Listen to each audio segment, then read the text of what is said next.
Hello, नमस्ते। कैसे आप सब। आज की हमारी कहानी है नेग। शुरू करने से पहले please do subscribe my channel. Kanak और आंचल बाजार से आई। तभी कनक सारे शॉपिंग बैग्स लेकर अपनी मम्मी रुक्मणी जी के कमरे में गई और आंचल से बोली, भाभी कपड़े बदलकर चाय नाश्ता बनाकर मम्मी के कमरे में ले आना, मैं तब तक मम्मी को सब दिखाती हूँ। बोल करके कनक अपनी मम्मी के रूम में चली गई और आंचल चाय नाश्ता बनाने लगी। दरअसल कनक गर्मी की छुट्टियों में अपने बच्चों के साथ अपने मायके आई हुई है और 2 दिनों में उसे निकलना था। तो आंचल, जो कि उसकी भाभी है, वो उसे और उसके बच्चों को कपड़े वगैरह दिलवाने बाजार लेकर गई थी।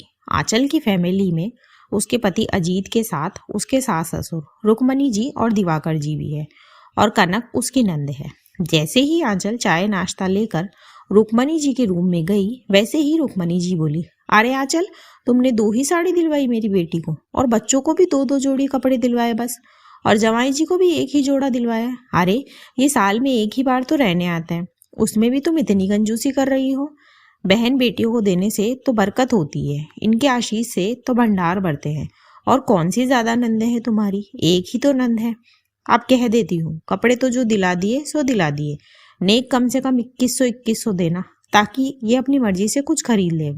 फिर आंचल बोली, मम्मी जी जितने पैसे मुझे अजीत ने दिए उतने में इतना ही सामान आया है, और नेक भी जितना वो देंगे मैं उतना ही दूंगी। और वैसे भी मम्मी जी, अभी रक्षाबंधन पर दीदी आएगी, तब इनको अच्छा सा नेक देंगे। अभी तो अजीत ने दीदी और जीजाजी के 500 रुपए ही दिए हैं, मैं वही दूंगी। तब रुक्मणी जी बोली, अरे तो तुम भी तो भाभी हो, तुम अपने पैसे में से दे दो। मेरी तो 2-2 नंदे हैं, मैंने तो कभी ऐसी कंजूसी नहीं करी। मैं तो खुद कोई कपड़ा बाद में पहनती थी, पहले मेरी नंदों को दिलवाती थी, और एक तुम हो, तभी तो तुम्हारे हाथों में बरकत नहीं है। फिर आंचल नेक के पैसे अपनी ननद के हाथ में रख कर चली गई, बिना कोई जवाब दिए चली गई, क्योंकि वो वक्त आने पर जवाब देने वालों में से थी। फिर कुछ दिनों के बाद आंचल की बुआ सास आई। वैसे उसकी बुआ सास आती नहीं है, राखी भी पोस्ट से ही भिजवाती है, पर इस बार उनके पोते का मुंडन था तो उनका कॉल आया था, तब आंचल ने ही उनको आने का बोला था। खैर एक दिन रुक कर जब वो जाने लगी तो आंचल उन्हें बोली, अरे बुआ जी ऐसे कैसे जाओगे आप, पहले मम्मी जी आपको बाजार से कम 5 जोड़ी कपड़े दिलवाएंगी और फिर नेक में भी कम से कम 2100 रुपए देगी, तभी तो जाएंगी आप।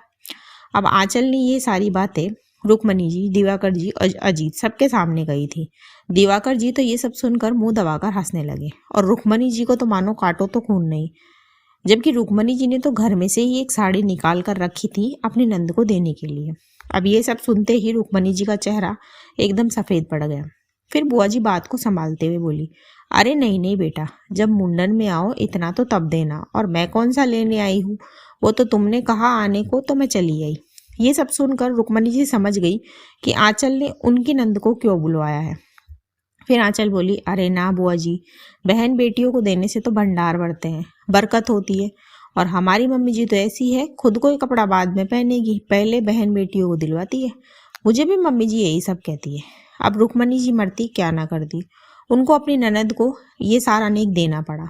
अब इससे रुक्मणी जी को सबक जरूर मिल गया था। इसके बाद रुक्मणी जी ने कभी भी नेक को लेकर आंचल को बातें नहीं सुनाई। दोस्तों, आंचल ने सही किया या नहीं, इसी सवाल के साथ कहानी यही खत्म होती है।